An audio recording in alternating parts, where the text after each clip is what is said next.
Caríssimos irmãos e irmãs, também que nos acompanham pelas redes sociais. Essa primeira leitura é a introdução à carta aos Romanos. Parece que quando São Paulo escrevia, eu acho que ele estava em êxtase, né? Porque é tão curta, mas riquíssimo. Paulo, servo de Jesus Cristo, apóstolo por vocação, por chamado, vocare, chamar, né? Escolhido para o Evangelho, para anunciar a boa nova. E que pelos profetas havia prometido nas Escrituras o que diz respeito a seu filho, descendente de Davi segundo a carne, né? Autenticado como filho de Deus com poder, pelo Espírito de santidade que o ressuscitou dos mortos, Jesus Cristo nosso Senhor. Olha quanta coisa. Jesus, filho de Deus, descendente de Davi pela carne, santificado pelo Espírito que o ressuscitou dos mortos. Já resumiu de uma forma extraordinária. É por ele que recebemos a graça da vocação. Cada um tem sua vocação de batizado. A fim de podermos trazer a obediência da fé todos os povos. A função do batizado, não é só do padre, é levar essa fé aos povos lá fora que estão perdidos. Literalmente perdidos. Literalmente sem sentido na vida, deprimidos, com grana ou sem grana, não tem jeito. Deus é esperto, né? A gente quer viver uma vida sem Deus, tudo bem, mas tem a sua consequência. Olha a doença que está a sociedade, todo mundo doente. Está faltando o quê? Que nós que estamos aqui conscientes, possamos dar testemunho de vida, para que eles acordem. Porque não adianta só falar lá que Jesus é a felicidade. Eles têm que ver que nós somos diferentes. Nosso comportamento tem que ser melhor. Pelo menos lutar para ser diferentes, né? Entre a graça, né? Entre esses povos estáis também vós, chamados a ser discípulos de Jesus. A vós que morais em Roma, amados por Deus e santos por vocação. Todos nós temos a santidade como vocação acima de tudo. Primeiro é ser santo, depois as outras coisas. Temos que ser santo. Ah, mas eu não dou conta. Quem disse que você dá conta por si só? É a graça de Deus. É a graça. Nós não somos nada sem Deus. Nada. Absolutamente nada. Cocô da galinha. Depois que não tem nada. O cocô ainda faz alguma coisa, né? Vira esterco. Mas nós, sem Deus, somos absolutamente nada. Isso tem que ter essa consciência. E no Evangelho, nós temos aqui uma situação inusitada, assim, que um negócio que é um drama para Jesus. Jonas não queria ir para Nínive, porque era pagão, para falar que eles tinham que converter. Foi obrigado. A baleia teve que engolir, mandou. Chega lá, a cidade inteira se converte. Só porque Jonas disse que se eles não se convertessem, a cidade seria destruída. Na ameaça. A rainha de Sabá, não sei se foi citada aqui nesse texto. Sim, a rainha do sul, né, a rainha de Sabá. Ela foi ouvir Salomão, a sabedoria de Salomão sobre Deus. Uma pagã. E Jesus está ali fazendo um monte de milagre e ninguém converte. E ele diz o seguinte: muita gente queria o que essa geração tem, mas tanto os ninivitas quanto a rainha de Sabá vão declarar, apontar no julgamento, serão denunciar contra aquela geração que tem Jesus Cristo. Agora, o que a gente nota na época de Jesus?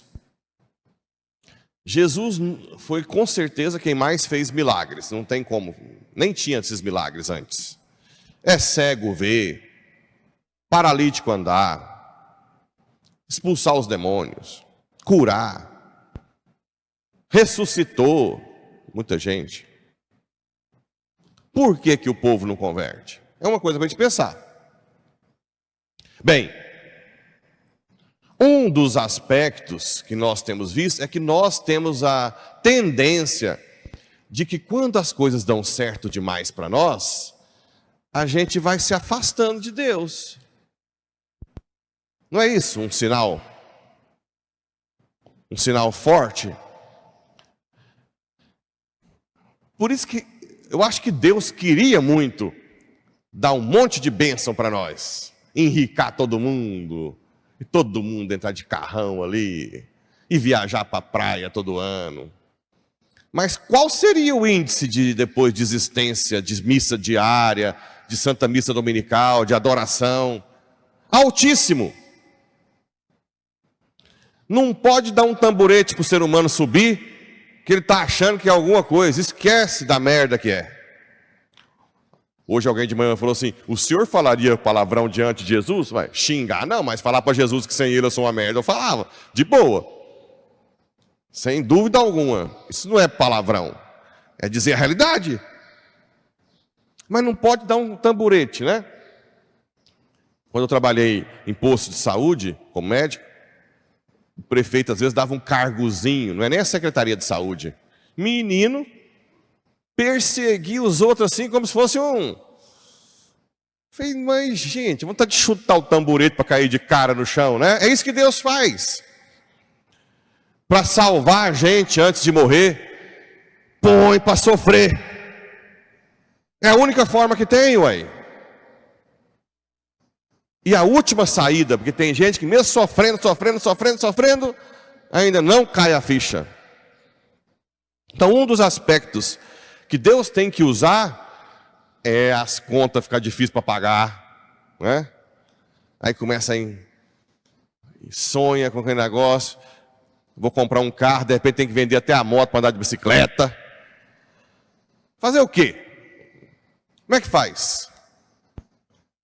Eu acho que Deus queria dar muita coisa, mas depois dá as costas. Acha que é alguma coisa? Acha que sozinho consegue sustentar? E ainda enche o peito e fala: eu sou bom, eu ajudo todo mundo, pessoas lá da CCI, eu ajudo o leilão. Mas buscar Deus mesmo, nada, né? Essa vida de oração contínua. Porque o céu, gente, o que é o céu? O que é o céu? É uma ONG? Você vai ficar fazendo caridade lá? Toma aqui. É isso? O que é o céu? É um relacionamento íntimo, contínuo com Deus. Isso é o céu. Agora, se você acha que ficar preocupado com as suas coisas é mais importante que relacionar-se com Deus, como é que você vai para o céu? Como é que você vai para o céu?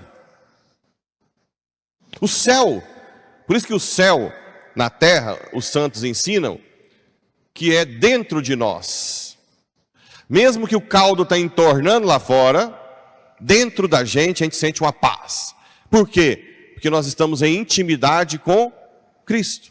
É isso, isso é o céu. Antecipação, o reino dos céus está no meio de vós. O céu, quando você pega aquela famosa senhorinha na periferia, que ganha um salário mínimo de aposentadoria, tem um monte de neto criando, que os filhos usam droga, deixou com ela, aí o vizinho, a mulher também usava, ela pegou o menino para criar, não sei como é que dá conta, né? E a mulher tem reumatismo, não enxerga direito, dor na coluna, e cuida dos meninos, aí chega alguém de fora, tadinha da senhora, eu fico imaginando, ela, como assim? Eu sou feliz, eu estou muito feliz. Mas a senhora, não, mas, nossa, Deus é bom demais para mim, nunca faltou nada para os meninos. Ou seja, para fora, parece que é um castigo que está sofrendo, mas dentro dela, é paz, isso é o céu. Né? O céu é dentro, porque é uma intimidade, é você conseguir ter uma intimidade com Deus forte. Ontem eu conversei com a sua esposa, né? Ontem eu falei com ela sobre a visão que ela teve na cirurgia, e ela dizia, e muito madura, foi uma coisa muito real, né? E ela dizia que a primeira visão que Deus deu do céu era ver Jesus. Era uma cruz e um ostensório no meio, que brilhava. Aí a primeira sensação dela foi: Senhor, se o céu é isso, essa alegria... Olha, de onde que brota a alegria? Do relacionamento com Jesus. Eu não quero voltar não, desculpa, senhor Elisão, mas o senhor perdeu para Jesus, né? Eu não quero voltar não. Aí veio, ela perguntou, tinha uma escuridão, ela disse, e quem não está com Jesus? Aí ela foi levada para a escuridão. Ela disse que sentiu uma angústia, um desespero tão grande. Ela disse: Senhor, mas aqui eu nunca mais vou te ver. Eu nunca mais vou te ver. Eu nunca mais vou te ver. Não, então eu não quero ficar aqui. Eu nunca mais vou te ver. Não, ela desesperada. O que fez ela querer o céu e ficar desesperada? A presença de Cristo. Só isso, não tinha mais nada. Lá não tinha parque de diversões. O que ela gosta de comer, senhor Elisão? Não sei o que ela gosta de comer. Não tinha esses trem lá. Ela não falou que tinha uma carne de lata toda hora, sorvete. Simplesmente tinha Jesus e não tinha Jesus.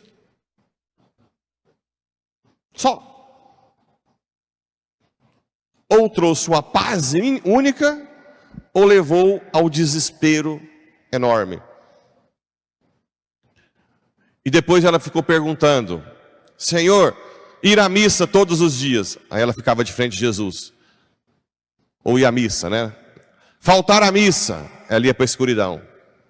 Ela fez uma...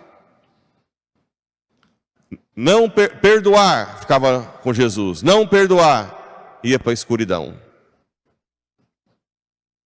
O senhor sabe, ela não gosta de confessar, né? Senhor, eu não gosto de confessar. E se eu não confessar, escuridão.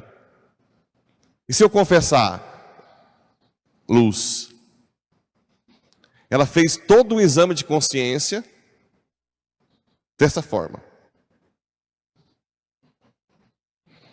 Nós temos que entender isso. O nosso ápice é relacionar-se com Ele. Vocês vêm, joga suas misérias para Ele, e Ele joga o Espírito Santo.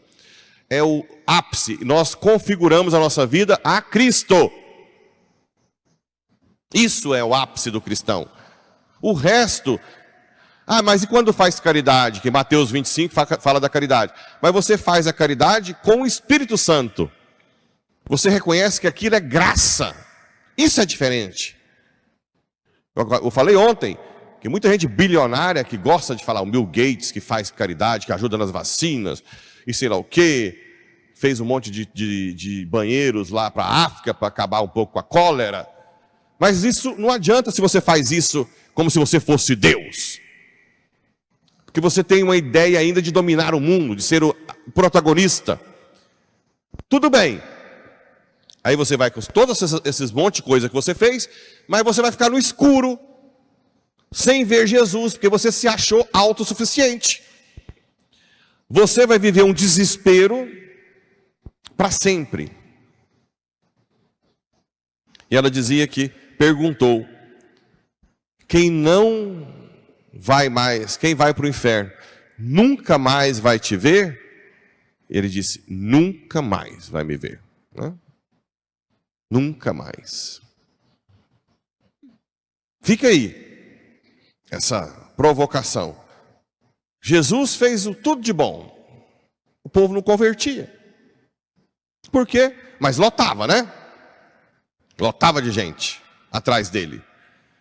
Porque nós somos, a tendência é o corpo, prazer, honra, poder, dinheiro, comida. Coisa que as novelas alimentaram, né? Lembra da Rainha da Sucata? Eu lembro quando era menino. A Regina Duarte era pobre, depois ela fica rica. E entra no carrão e come o que quer. Só que fala meio doidona, né? Antigamente, hoje as novelas pior ainda, né?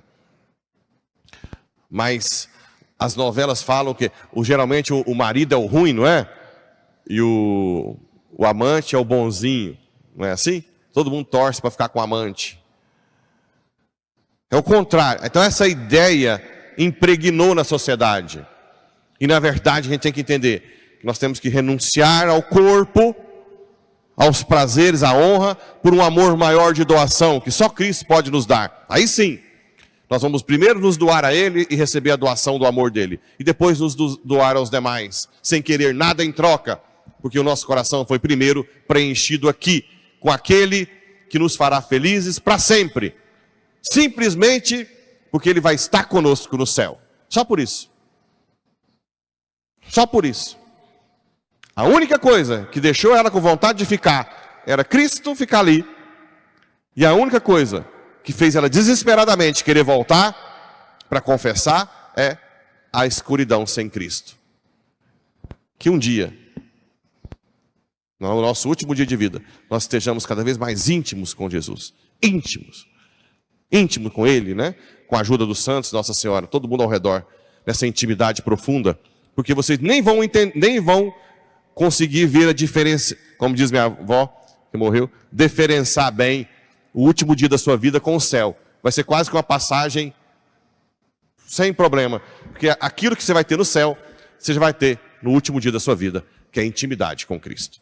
Que Deus nos ajude a ser cada vez mais esse amante apaixonado por Ele. Assim seja.